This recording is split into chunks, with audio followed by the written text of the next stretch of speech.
भवसंभवभीतिभेदनं सुखसम्पत्करुणानिकेतनं व्रतदानतपःक्रियाफलं सहजानन्दगुरुं भजे सदा। ઈષ્ટદેવ ભગવાન શ્રી સ્વામિનારાયણ, વડતાલ વિહારી હરિકૃષ્ણ મહારાજ, જુનાગઢ ધામ રાધારમણ દેવ તથા સમગ્ર મહોત્સવ, મંદિરનું બાંધકામ તથા વક્તા મહોદય પૂજ્યપાદ નિત્ય સ્વરૂપદાસજી સ્વામી, પૂજ્યપાદ આચાર્ય પ્રવર શ્રી રાકેશ પ્રસાદજી મહારાજ શ્રી તથા ગુરુતુલ્ય હરિવલ્લભ સ્વામી, અમારા જૂનાગઢ મંદિરના ચેરમેન સ્વામી, ધોલેરા મંદિરના કોઠારી સ્વામી, ગુરુકુળથી પધારેલા દરેક તમામ સંતો અને વાલા ભક્તોને ભાવથી જય સ્વામિનારાયણ. આજે ઓસ્ટ્રેલિયા ખાતે મેલબોર્ન સિટીમાં જે જૂનાગઢ ધામ મંદિરની મૂર્તિ પ્રતિષ્ઠા પ્રસંગે સરસ મજાની સત્સંગીઓની કથા, એમાં આજ ભગવાનના બાળ ચરિત્ર. આમે બાળક હોય ત્યારે બધાને સેજે પ્રિય હોય, બધાને વહાલું લાગે, એને રમણવાની ઈચ્છા થાય. આ તો અક્ષરધામના ધણી પૂર્ણ પુરુષોત્તમ નારાયણ એ જ્યારે બાળ સ્વરૂપ બનીને આવ્યા હોય ત્યારે તો બધાને સેજે સેજેમાં આકર્ષણ થાય જ. તો એવા સરસ મજાના ભગવાનના બાળ ચરિત્રોના કથા પૂજ્યપાદ આપણે નિત્ય સ્વરૂપ સ્વામી સરસ મજાની સંભળાવી રહ્યા છે. ખાસ તો પૂજ્ય સ્વામી જેટલા મંદિર બનાવ્યા છે ને એટલા લગભગ કોઈએ મંદિર બનાવ્યા નહીં હોય. પછી ગામડાના હરિમંદિર હોય, શિખર મંદિરમાં હોય કે વિદેશની ધરતી ઉપર હોય, ત્યાં તો ઇન્ડિયામાં તો મંદિર બનાવવા ઇઝી છે, કારણ કે મંજૂરીની કંઈ માથાકૂટ નહીં, પૈસા હોય એટલે તરત થાય. અહીંયા પૈસા હોય તોય ન થાય, કારણ કે પહેલાં મંજૂરીની માથાકૂટ. આપણે બાપજી 2016માં જગ્યા લીધેલી પહેલી, પછી મંજૂરીના અભાવે અહીંયા મેલબોર્નની વાત કરું છું, 2016માં આવેલા ત્યારે જગ્યા લીધેલી, પણ મંજૂરીના અભાવે 2 વર્ષ રાખીને પછી કાઢી નાખી. પછી પાછું મકાન લીધું, પછી પાછું કાઢ્યું, એ બીજી જગ્યા લીધી, ન્યાય મંજૂરીની માથાકૂટ.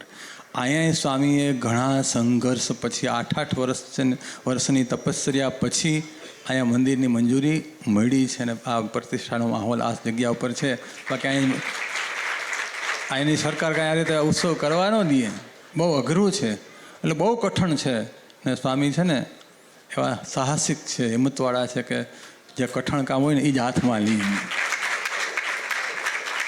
એટલે સ્વામીને વડતાલ સંસ્થા વતી લાખ ધન્યવાદ છે. ને બસ હરિકૃષ્ણ મહારાજ લક્ષ્મણદેવના ચરણોમાં પ્રાર્થના કરું કે આવા અનંત ધામ દરેક ઓસ્ટ્રેલિયાની, અમેરિકા છે, પછી કેનેડા છે, લંડન છે, દરેક જગ્યાએ સ્વામી દ્વારા આવા ધામો નિર્માણ થાય એવી હરિકૃષ્ણ મહારાજ અને લક્ષ્મણદેવના ચરણોમાં પ્રાર્થના કરું છું. કારણ કે જો મંદિર હશે તો જ સંસ્કૃતિ ટકશે. મંદિરનો આધારસ્તંભ છે, સંસ્કૃતિનો આધારસ્તંભ મંદિર છે. મંદિર એટલે મહારાજ કે અમે ત્યાગનો અને વૈરાગનો પક્ષ મોડો કરી અને ઉપાસના અને ભક્તિ એના માટે મહારાજ કે અમે મંદિર બનાવીએ છીએ. અને મંદિરમાં જે સેવા કરી એની પર મહારાજનો અને નંદ સંતોનો બહુ રાજી તપો થાય છે. મહારાજ કહે છે, જેણે કરી મંદિરની સેવા, પૂજા સંત મુક્ત મુનિ જેવા, તેનું ફળ છે અક્ષરધામ, પામી થાશે તે પૂરણ કામ. અહીંયા જેણે જેણે મંદિરમાં સેવા કરી છે તન મન ધનથી, એનું અક્ષરધામ પાક્કું છે.